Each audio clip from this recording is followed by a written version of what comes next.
Woo! How about them dogs? Well, they gave you a good game to watch, didn't they? And yeah, I know you watched it. You all watched it. Not just the Crying Irish. The rest of the college football world just watched the greatest team in America play college football and come out on top.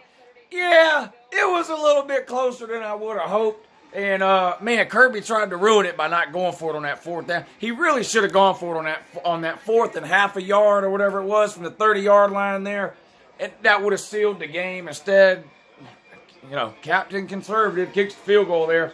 Almost came back to bite you in the end. But anyway, the dogs come out on top. Good guys on top. Man, I got to go back and look at all these comments now telling me for the last week how bad Notre Dame is about to beat us this week. I can't wait to go research those comments. Some real Mensa students typing in the comment section this last week. But anyway, Crying Irish, report to the Uncle Lou comment section immediately or sooner. Admit you were wrong. Tell Uncle Lou I was right. I can't wait to see it. Now, there's a couple of you that I already know we'll never see again. In fact, I've been telling you that for the last 2 weeks. I'm not going to name you because you don't deserve to be named, but you know who you are. You don't have what it takes to show up after a loss, so you'll be gone forever. But what a great win for Georgia. Didn't cover, but a great win. Sloppy in the first half, Georgia was, especially offensively. But listen, Georgia's defense played a great game. I don't really count what happened there at the end.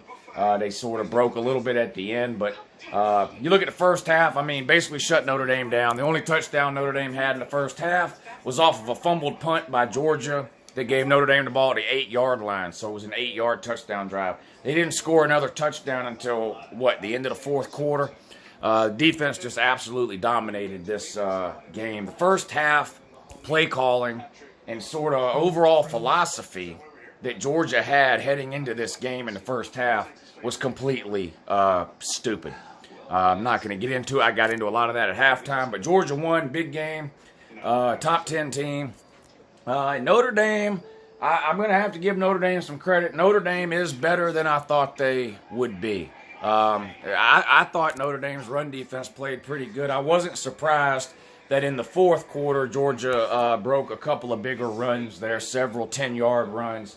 That didn't surprise me. We see that a lot as Georgia fans, that the defenses sort of tend to wear down the longer the game goes on, and Notre Dame's offense wasn't helping them any. They had 3 straight 3-and-outs, and the defense was just kind of wore out there at the end, which is another reason why I think Kirby should have gone for it on that fourth and half a yard. I mean, you've got the biggest offensive line UJ's ever had, loaded with 5 stars. Everybody telling you for the last 6 months that you got the greatest offensive line in college football. You need half a yard to seal the game with 4 minutes to go on Notre Dame's 30-yard line, and you don't have the sack to go for it there. Now, we ended up winning the game. It didn't matter. But hats off to the Notre Dame fans. This was a fun week.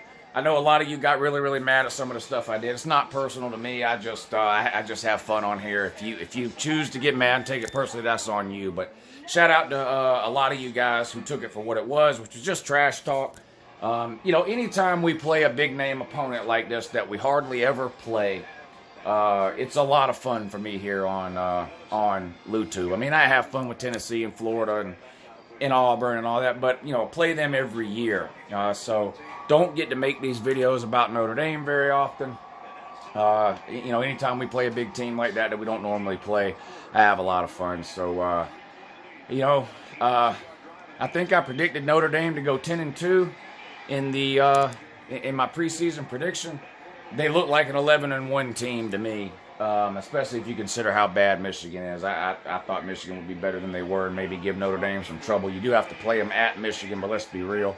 Unless Michigan, I don't know what Michigan could possibly do between now and then to win that game. But so you look like an 11-1 team. Unfortunately, you're not going to the playoffs because you won't join a conference. You don't have a 13th game. This will be held against you. So, you got to take the good with the bad. Good news is probably going 11-1. Bad news is you'll be in a New Year's Six bowl again, which you're incapable of winning. I mean, we already know that you'll get blown out. That's just what you do. So, but hats off to you for trying real hard in the regular season and only losing this game by 7 or whatever it was. Could have been a lot worse for you, or 6, whatever you lost it by. This would have been a New Year's Six bowl. or a playoff game, you'd have got humiliated. But since it was a regular season game, we only beat you by 6. But that's just what it is. Say your Hail Marys and all in that, and your Our Fathers, and man, what a game. I'm completely done lost my voice. Had a great time on the Patreon stream with all the Patreon members watching the game with me tonight. Boy, it was just an amazing time had by all, really. Be sure and watch tomorrow morning's Your Season Is Over video, though, as you will be prominently featured. Have a good morning.